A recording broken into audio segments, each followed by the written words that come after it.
Otway, you know, you're sort of doing, you sort of veered off here and there, but you're really doing the same, not the same act, but the same thing for all these years. I mean, you've not diversified. It's still good old John Otway, as ever, stupid as fuck, and just completely you're spreading joy up on that stage. Yeah, but coming on to what you were talking about, Willie always used to say that I would never go on the underground in case I wasn't recognised.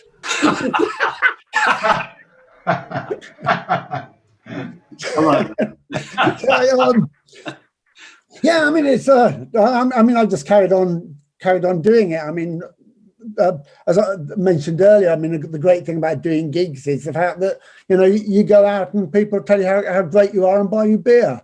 And the worst thing about the lockdown is that's not happening. Yeah, tell me about it. Yeah, it's. Sorry, go on.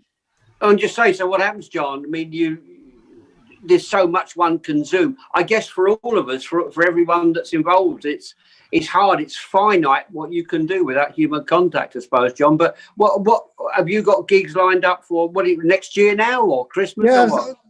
I've started booking from the 21st of June. The first one is an open air festival the weekend afterwards, so that might go ahead. And I put the deposit down on the Shepherd's Bush Empire for my 5,000th gig next April, which means I've got to do about 40 gigs between now and next April to make sure that I get up to the 5,000. Tell me, John, how have you ever kept track of? I was thinking that.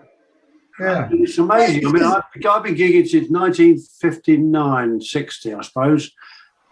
I wouldn't know where to start. I mean, you never stopped. We had Scotland, Wales. We didn't go to Ireland actually, but it was just non-stop. And there'd be thousands. How many have you done? You say?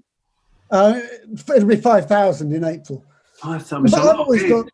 I've always thought that what I was doing was so important that a record needed to be kept of it, and no one else was going to keep the record. So, I couldn't possibly agree with you. So we've actually made a list of all the 5,000 gigs, and apart from about 150, we know what all the towns were because it's in my diaries of towns, but apart from about 150, we can name all the venues. So it's incredible. Yeah, amazing. That is incredible. Oh, and what about you, John Altman? I know you love to gig and stuff, and you got the album out and stuff. Yeah. So is this like, just to be nearly serious, Johnny? Is this just you having a laugh, or would you prefer to do this as overacting? You know, not overacting, overacting. I've definitely stopped the acting and do the rock and roll. I've got to go because I've released this album. It's never too late for rock and roll. And 2 videos of hallucinating you and looking for the love of my life out there on YouTube. So yeah, I would like to get out there and gig, definitely, get a great buzz out of that. So that's something I hope to do, yeah. What's the name of your band, John? Or is it just you? It's just me, really, yeah. And, So it's the John Altman band? Well, I'll call Johnny. Johnny. In the rock and roll, if you look it up, because there's another John Altman who's a musician. Very talented saxophonist and arranger. All right. If you know him. Yeah. Yeah, you know John Altman, I'm sure. So I thought Johnny Altman, just our checks don't get mixed up when my album sells millions, you know. Yeah. Which it hasn't happened yet, but still working on that one. But of course, you do shows with John Altman, don't you, John? I did do a gig with him in the King's Road. I said, at the what's it called? That place in the middle, what's it called? That white building right in the middle of the King's Road. Oh, I can't remember now. There's a picture. Anyway, it was John Altman presents John Altman. That was sang a few tunes, you know.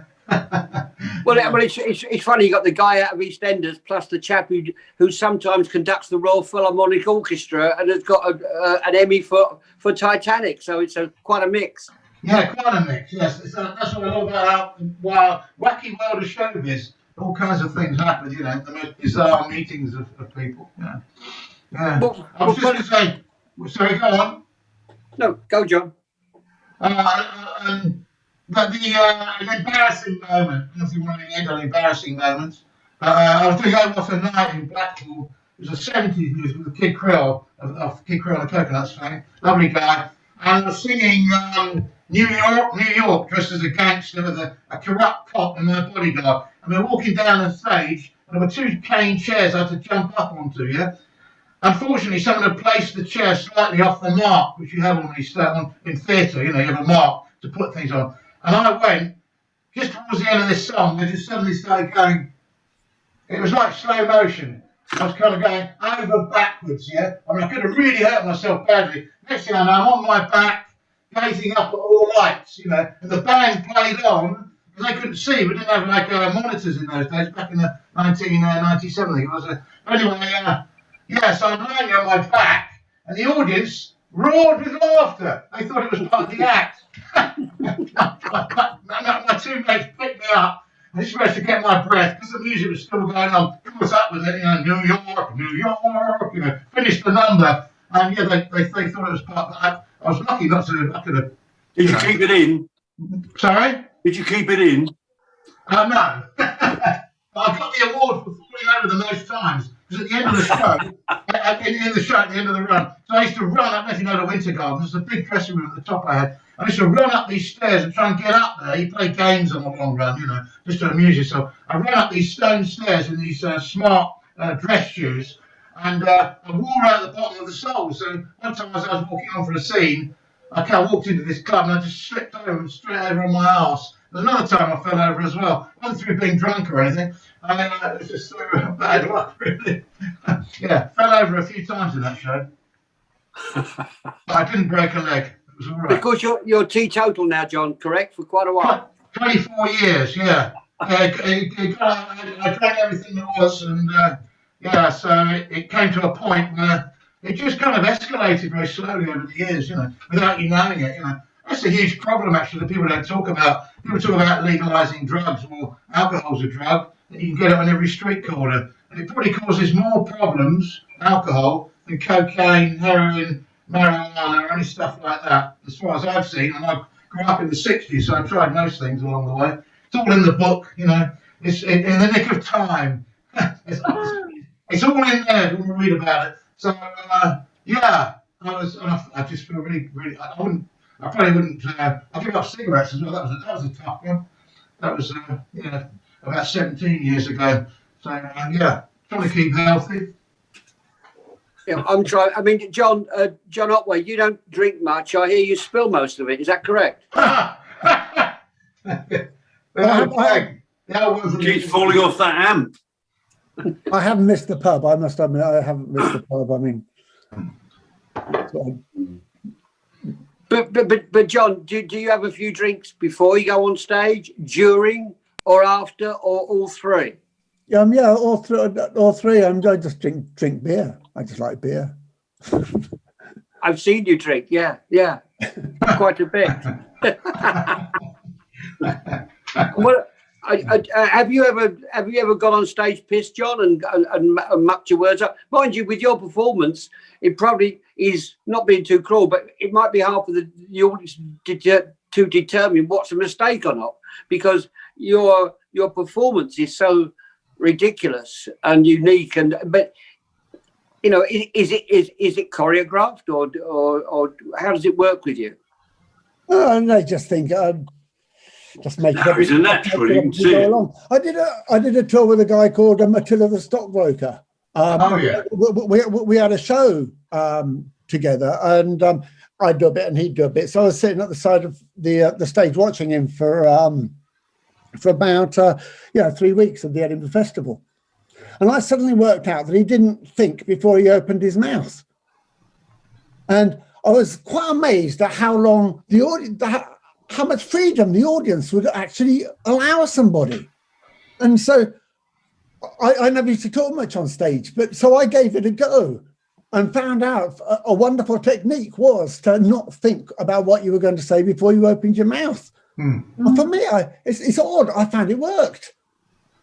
To think about what you're going to say, spoil your timing. I was going to say, that's how when I met Michelle, she was doing exactly the same thing. That Billy Connolly, wasn't it? I read his autobiography, and he was like a folk singer, wasn't he? It was at the Humble. Yeah. And he started to tell a few jokes in between the songs. And then, as you said, it's very interesting organically what can happen on stage. It's like you saying about learning, like, you know, you don't have to go to drama school to learn how to act, you know, just do it, just be allowed to do it. So, yeah, that's how he became a very successful stand-up comedian. Through just, you know, just it came out of nowhere, like you're saying about, you know, seeing Attila, Yeah, that's part of the reason why I'm such a rubbish actor, because they don't people tend to not like it if you just make it up as you go along.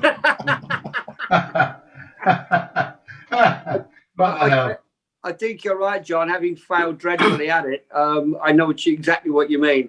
Learning someone else's words is nothing like talking your own words, is it? But some have the knack and some don't. I respect anyone who can act, I must confess. But you know, that's just another thing. It's just a string to a bow.